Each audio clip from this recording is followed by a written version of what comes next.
Ayan Khan comment box میں معلوم کرتے ہیں حضرت لقمان علیہ السلام نبی تھے یا برگزیدہ بندے، اس کی وضاحت فرمائیں۔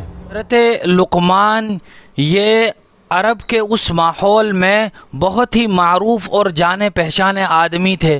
لوگ اپنی باتوں میں ان کے حکیمانہ اقوال کا تذکرہ کیا کرتے تھے۔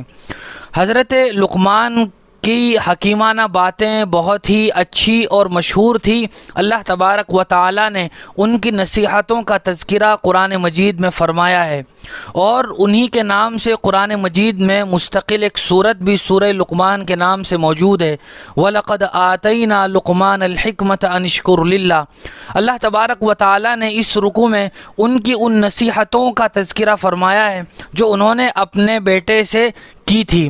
حضرت لقمان کا نسب کیا ہے، ان کا خاندان کیا ہے، قرآن مجید میں اور صحیح روایات میں اس کا کوئی تذکرہ موجود نہیں ہے۔ البتہ تاریخ کی کتابوں میں یہ بات ملتی ہے کہ حضرت لقمان وہ حضرت ایوب علیہ السلام کے بھانجے یا خالہ زاد بھائی تھے۔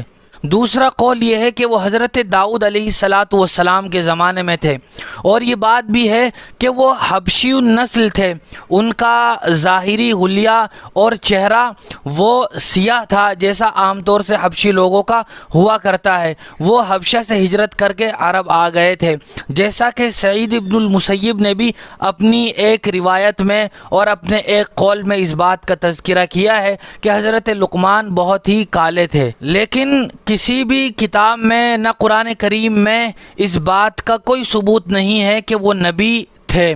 لہٰذا یہ کہا جائے گا کہ حضرت لقمان یہ اللہ کے برگزیدہ نیک متقی اور پرہیزگار حکیم اور عقل مند آدمی تھے، لیکن وہ نبی نہیں تھے۔